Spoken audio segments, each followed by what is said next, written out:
Eh bien, salut tout le monde, c'est Nuit et aujourd'hui les amis, on va parler de la noix de muscade, ce petit truc qu'on utilise en cuisine qui a des effets un peu plus surprenants que je sais pas, ce qu'on utilise en cuisine et qui te surprend pas. Le lait ça surprend. Le lait ça peut cailler. Avant de commencer, je tiens à préciser que ce n'est pas une incitation ou une incitation, ouais, non, il n'y a pas d'autre mot, une incitation à la consommation de substances, qu'elles soient légales ou non, etc.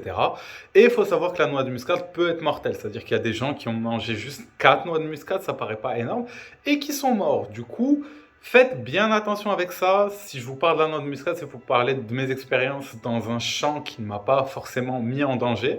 Et je pense que c'est une molécule qui doit être utilisée très légèrement. C'est-à-dire ça sert à rien de partir dans les effets vraiment profonds. Déjà, il faut savoir que la noix de muscade, eh bien, on la découvre en Indonésie. En Indonésie, à l'époque, ça coûtait très cher et on l'utilisait pour de l'encens. Déjà, quelque chose qui est utilisé pour de l'encens, c'est intéressant. C'est-à-dire qu'il y a peut-être une recherche d'effet derrière. Du coup, la molécule principale de la noix de muscade, c'est la myristicine. La myristicine, qui est un précurseur de la MMDA, une molécule proche de la MDA et de la MDMA. Et on va dire que moléculairement, elle est aussi proche de la mescaline. L'idée, c'est que ça va être une molécule qui est sédative, qui peut être délirogène, comme la datura, mais clairement pas aussi puissamment. Elle peut beaucoup porter à confusion, et plus on monte les doses, plus il y a de la sécheresse, on sent son corps sec, on peut avoir les yeux qui piquent, etc. Et ça nous rend très comateux. Du coup, moi, c'est la première drogue que j'ai testée. J'avais 17 ans, et j'ai mangé une noix entière. Ce que je me rappelle, c'est qu'après, j'avais l'impression que tout allait lentement, le monde était un peu bizarre, genre, je saurais pas dire exactement comment, mais l'effet aphrodisiaque, il était complètement fou. Et je dirais, c'est limite un des facteurs les plus intéressants de la noix de muscade, c'est vraiment son côté aphrodisiaque naturel qui est très puissant. Dans le sens où pendant 5 jours, je me rappelle, je dormais avec ma copine, je la réveillais tous les soirs parce que j'étais trop excité en fait. Genre, elle en pouvait plus au bout d'un moment. Mais ce que je veux dire, c'est vraiment la noix de muscade, pour moi en tout cas, et pour beaucoup, c'est un aphrodisiaque très très très puissant. L'idée, c'est que la noix de muscade, il y a plein de terpènes dedans. Il y a la myrcène, le limonène, et il y en a plein plein d'autres. Les terpènes, c'est aussi ce qu'on retrouve dans le cannabis. On en trouve un peu partout, mais dans le cannabis, bah, c'est ça qui va faire qu'une weed va être différente d'une autre. Souvent, ça va être les terpènes qui la composent qui vont lui donner un goût différent, un effet différent. Et voilà. En tout cas, ma première expérience avec une noix entière n'était pas forcément intéressante, mais j'ai vécu d'autres expériences avec des dosages plus bas.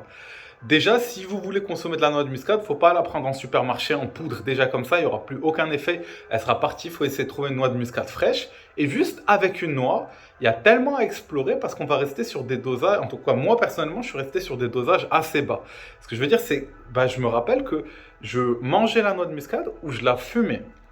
Et manger, ça veut dire que je pouvais manger que un dixième de noix et avoir des effets qui étaient intéressants, mais c'est surtout la combinaison avec le cannabis, moi, qui m'a beaucoup plu.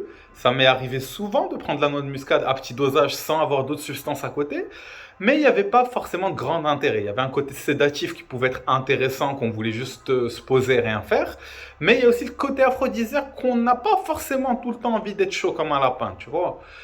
Et dans mes premières expériences, je me rappelle, on roulait ça avec le cannabis. Du coup, tu as ton petit joint de shit qui a 200 milligrammes et tu rajoutes peut-être 200 milligrammes de noix de muscade. Le goût, j'adorais. J'adore fumer le goût de la noix de muscade. Il y a un petit goût caramel, cannelle, criminel, calache. Enfin bref, chelou. Et je me rappelle dans mes expériences, une fois, on avait pris un gros space lait, genre, du lait dans de la weed voilà, qui donne l'effet de la weed. Et le mélange des deux avait fait que j'avais l'impression d'avoir des orgasmes dans tout le corps. Pour moi, ça potentialise beaucoup l'effet du cannabis. Et j'ai aussi lu des articles ou des posts de personnes qui mélangeaient à autre chose, qui le mélangeaient à du LSD, qui le mélangeaient à plein d'autres trucs. J'ai dû le mélanger à pas mal de molécules, mais en restant sur des dosages très bas. J'ai jamais refait l'expérience de manger une noix entière, c'était beaucoup trop puissant, surtout quand on sait que ça peut être mortel à 4 noix. Il n'y a pas de raison de s'aventurer dans des contrées comme ça. Et il faut juste faire attention avec les interactions médicamenteuses et les molécules. Ça veut dire que je pense que ça pourrait être dangereux avec certaines molécules. Je vous invite à faire vos recherches sur les combinaisons avant d'utiliser la noix de muscade avec autre chose. Je sais qu'avec le cannabis, il n'y a pas de danger d'interaction, à part une potentialisation qui peut rendre les effets du cannabis durs à gérer. Je me rappelle aussi dans le côté aphrodisiaque, ça m'avait fait un trip où je pense, j'en avais fumé avec du cannabis. L'idée, ce qu'on faisait à l'époque, c'est qu'on en mettait dans le premier joint. Et vu que les effets duraient longtemps, on n'était pas obligé de le remettre dans les autres joints pour garder la potentialisation du cannabis. Que je trouvais vraiment forte. Ça veut dire le cannabis était vraiment beaucoup plus puissant. Mais en même temps, il avait d'autres effets différents où il y a des choses qui peuvent être désirables et d'autres plus indésirables. C'est pas forcément, genre, la noix de muscade, c'est pas forcément le truc que tu trouves et tu dis, waouh, génial, etc. Mais ça peut être vraiment intéressant. Genre, je me rappelle le trip que j'avais vécu, j'étais parti dans un trip très introspectif et j'ai eu des flashbacks de tous les fantasmes que j'ai eus. La prof de sixième qui était trop fraîche. Genre, les fantasmes sur lesquels j'ai fantasmé toute mon adolescence, j'ai eu un flashback de tout ça. Et c'était fou. C'était vraiment fou. En termes d'aphrodisiaquitude, je sais pas à quoi on pourrait le comparer, mais moi, en tout cas, ça a été l'aphrodisiaque le plus puissant que j'ai testé. Après, après franchement, faut s'adapter en fait. Parce que sinon, t'as juste beaucoup de stimulation sexuelle pour rien. J'avoue que la stimulation sexuelle, ça peut être bien, mais c'est pas forcément toujours intéressant.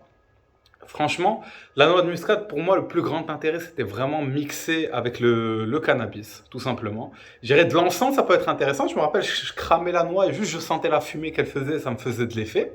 C'est-à-dire ça peut aller très vite. Ouais, tu crames une noix, tu respires, ça fait ça.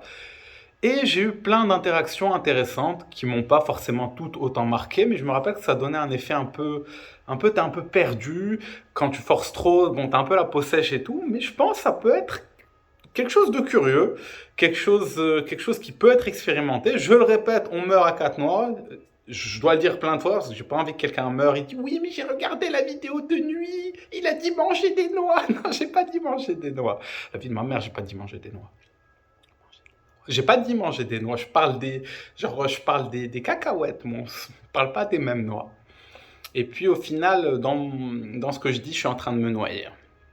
Du coup, les amis, je vous abandonne et je vous laisse là une vidéo sur comment potentialiser et moduler les effets du cannabis. Du coup, toutes les molécules qui, comme la noix de muscade, par exemple, manger une mangue avant, ça booste les effets. Vous aurez toutes les astuces. Et ici, je vous laisse la vidéo sur la datura, qui est un autre délirogène très dangereux, mais sur lequel j'ai voulu faire un peu de RDR. Sur ce, hasta la vista, muchachos.